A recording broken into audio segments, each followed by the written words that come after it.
नमस्कार दोस्तों। और तब आपको कैसा लगे जब आपका बैंक अकाउंट में 1-2 लाख रुपीस पड़ा हो और आपका बैंक अकाउंट फ्रीज हो जाए, आपका बैंक अकाउंट बंद हो जाए, आपका बैंक अकाउंट ब्लॉक हो जाए। तब आप अपना एईपीएस बिजनेस को कैसे चलाएंगे, अपना एईपीएस बिजनेस को कैसे रन करेंगे, या फिर जो भी आप ऑनलाइन का बिजनेस करते हैं, एक शॉप चलाते हैं, उसको आप कैसे चलाएंगे।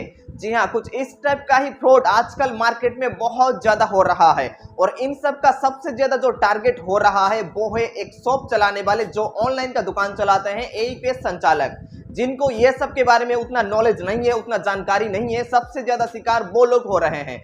आजकल ये सब मार्केट में बहुत ज्यादा देखने को मिल रहा है। साथ में आपको harassment, police station visit, bank visit, cyber crime cell visit, ये सब आपको बोनस में जो है मिलने वाला है।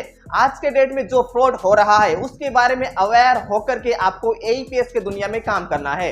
इसके बारे में कंप्लीट जानकारी आज के इस वीडियो में मैं आपको देने वाला हूं। ऐसे में आप अगर एईपीएस संचालक है, किसी भी बैंक का या फिर बीसी है, या फिर किसी भी कंपनी का आईडी को लेकर के एईपीएस सर्विस आप अपने कस्टमर को देते हैं, या फिर बैंक बीसी चलाते हैं, एईपीएस से जुड़े हुए हैं, तो आपके लिए ये वीडियो बहुत ज्यादा इंपॉर्टेंट है। नहीं तो जब आपके साथ ये फ्रॉड हो जाए, जब आपका बैंक अकाउंट फ्रीज हो जाए, तब आपको पता चलेगा कि ये दुनिया कितना आगे निकल चुका है, अभी ये दुनिया कहां लैंड करती है। तो कई सारा यूजर का ऐसे पहले हो चुका है। आपके साथ ऐसा ना हो, इसलिए हम लोग आपको कंप्लीट जानकारी इस चैनल के माध्यम से रेगुलरली लेकर के आते रहते हैं। ऐसे में अगर आप कोई भी बिजनेस करते हैं ऑनलाइन का, चाहे वो पैन कार्ड का हो, एईपीएस का हो, तो हम लोगों के साथ जुड़े रह सकते हैं इसी तरीके का अपडेट पाने के लिए और फ्रॉड से अलर्ट रहने के लिए। साथ ही हम लोगों का ग्रुप भी ज्वाइन कर सकते हैं, जिसका लिंक इस वीडियो के डिस्क्रिप्शन में आपको मिल जाएगा।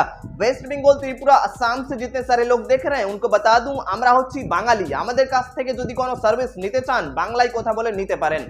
देखिए, सबसे पहले क्या हो रहा है, आप अगर एक बैंक बीसी हैं, आप अगर एक सीएसपी हैं जो कि एईपीएस सर्विस कस्टमर को देते हैं, आपके पास तरह तरह के कस्टमर डेली बेसिस पे आपके शॉप में आते हैं। मान लीजिए कोई एक कस्टमर आया, तो सबसे पहले आपको देखना है कि वो कस्टमर आपके साथ क्या ट्रांजैक्शन करना चाहता है। सबसे ज्यादा जो अभी पॉपुलर फ्रॉड हो रहा है एईपीएस संचालकों के साथ वो है बैंक अकाउंट का फ्रॉड, जहां पर बैंक अकाउंट आपका फ्रीज हो जाता है। अभी आगे में जो आपको बताने वाला हूं उसको ध्यान से सुनिए, नहीं तो आपके साथ भी ये फ्रॉड हो सकता है। यहाँ पर सबसे पहले जो भी कस्टमर आपके शॉप में आ रहा है, सबसे पहले तो आप देखिए कि किस टाइप का ट्रांजैक्शन वो आपके साथ करना चाहता है। पॉपुलर अभी जो है फ्रॉड हो रहा है कि वो आपके साथ आएंगे, आपके शॉप में आएंगे, आपकी दुकान में आएंगे, आपको बोलेंगे कि जो है मेरे बैंक अकाउंट में कुछ इशू है, या फिर मैं अपना बैंक अकाउंट लाना भूल गया हूं, तो आप अपना बैंक अकाउंट का डिटेल्स दीजिए, या फिर अपना यूपीआई आईडी दीजिए, या फिर अपना क्यूआर कोड दीजिए, जिसमें मेरा दोस्त या फिर मेरी मम्मी या फिर मेरा भाई या फिर मेरा पापा जो है पैसा भेजेंगे उसमें, और वो पैसा को आपको मुझे दे देना है। वो अमाउंट 40,000 हो सकता है, 50,000 हो सकता है, या फिर 1 लाख भी हो सकता है। उसमें आपका जो भी कमीशन बनता है वो कमीशन आप रख लीजिएगा, कोई भी दिक्कत वाली बात नहीं है। तो आप सोचते हैं कि सही है, मैं अपना बैंक अकाउंट का डिटेल्स दे देता हूं, या फिर क्यूआर कोड दे देता हूं, या फिर यूपीआई आईडी दे देता हूं, उसका जो पैसा आएगा मैं उनको दे दूंगा, मिडिल में 1-2% का जो है कमीशन मैं रख लूंगा। जैसे ही आप ये करते हैं तो ये सबसे बड़ा गलती, आपका जो है बिजनेस में इंपैक्ट बहुत बड़ा हो सकता है। जब भी आप ये कर देते हैं, अब वो डिटेल्स अपने किसी दोस्त के साथ या फिर अपने किसी रिलेटिव के साथ वो बंदा शेयर करता है। शेयर करने के बाद अब वहां पर से पैसा ट्रांसफर जब भी हो जाता है, वो पैसा आपके बैंक अकाउंट में आके क्रेडिट होता है, या फिर जो भी आपने यूपीआई आईडी दिया है उस यूपीआई आईडी में आकर के क्रेडिट होता है। अब वो एईपीएस जो चलाते हैं वो इस बात से अनजान है, इस बात से बेखबर है कि जो पैसा उनके पास अभी अभी आया है वो पैसा चोरी का पैसा है, वो पैसा ठगी का पैसा है, वो पैसा फ्रॉड एक्टिविटी से उनके अकाउंट में आए हुए हैं। अब वो जो भी 40-50 हजार रुपीस उनके अकाउंट में आए हैं, वो पैसा को कैश पैसा वो कस्टमर को दे देते हैं, और उनके पास से 2-3% का कमीशन चार्ज कर देते हैं।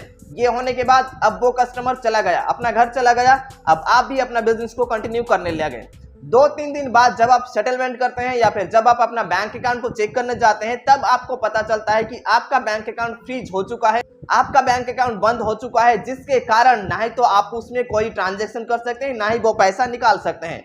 अब उसमें आपका कुछ बैलेंस पड़ा होगा 1-2 लाख रुपीस, जिसको आप जो है चलाते हैं एईपीएस की दुनिया में, उसको लेकर के काम करते हैं।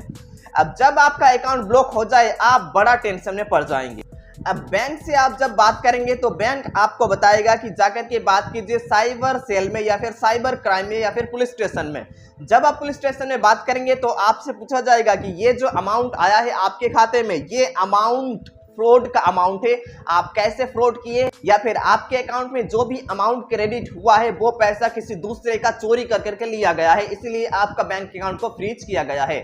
उसके बाद आपको बहुत ज्यादा हैरेसमेंट होना पड़ेगा, कई दिन भर करके आपको जो है साइबर सेल विजिट करना पड़ेगा या फिर पुलिस स्टेशन विजिट करना पड़ेगा, बैंक ब्रांच जो है आपको विजिट करना पड़ेगा, बहुत ज्यादा आपको प्रूफ देना पड़ेगा, आपको अपने आप को अप्रूव करना पड़ेगा कि ऐसे करके वो बंदा मेरे साथ किया है। बहुत ज्यादा हैरेसमेंट होने के बाद, बहुत ज्यादा मुशक्कत होने के बाद देन आपका बैंक अकाउंट को अनफ्रीज किया जाएगा। उसके बाद ये चीज होने के बाद आपके बिजनेस में बहुत ज्यादा इंपैक्ट पड़ेगा, जहां पर अगर आप कुछ दिन आप अपना शॉप को क्लोज रखना पड़ेगा आपको, और भी कई तरीकों का एक्टिविटी आपके साथ हो सकता है, या फिर आपका बैंक अकाउंट वैसे ही फ्रीज ही पड़ा रहे, जो बैलेंस है वो आपका बैलेंस को होल्ड कर दिया जाएगा। तो यहाँ पर 2-4% का कमीशन के चक्कर में आपने किसी का अमाउंट को मंगा, आपका बैंक अकाउंट फ्रीज हो गया और आपका बिजनेस में बहुत ज्यादा इंपैक्ट पड़ गया। तो ऐसे में आपको हम लोग अवेयर करते हैं, आपको अलर्ट करते हैं, कोई भी कस्टमर, रैंडम कस्टमर आपके शॉप में आए तो इस टाइप से पैसे को नहीं मंगाना है।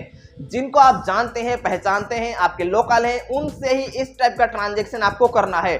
जो कस्टमर को नहीं जानते हैं, बहुत दूर से आए हुए हैं या फिर आप जानते भी नहीं हैं उससे इस टाइप का ट्रांजैक्शन आपको नहीं करना है, नहीं तो आपको पता चल गया किस टाइप का अंजाम आपके साथ हो सकता है। I hope you like this video. अगर आपको ये वीडियो पसंद आया अपनी तरफ से एक लाइक करें और इसी तरीके का इंफॉर्मेशन के लिए हम लोगों के साथ जुड़े रहें। मैं मिलूंगा आपसे अगले वीडियो में, तब तक के लिए सेफ रहें, सुरक्षित रहें और ठगी से बच करके अपना बिजनेस को आगे लेकर के जाएं।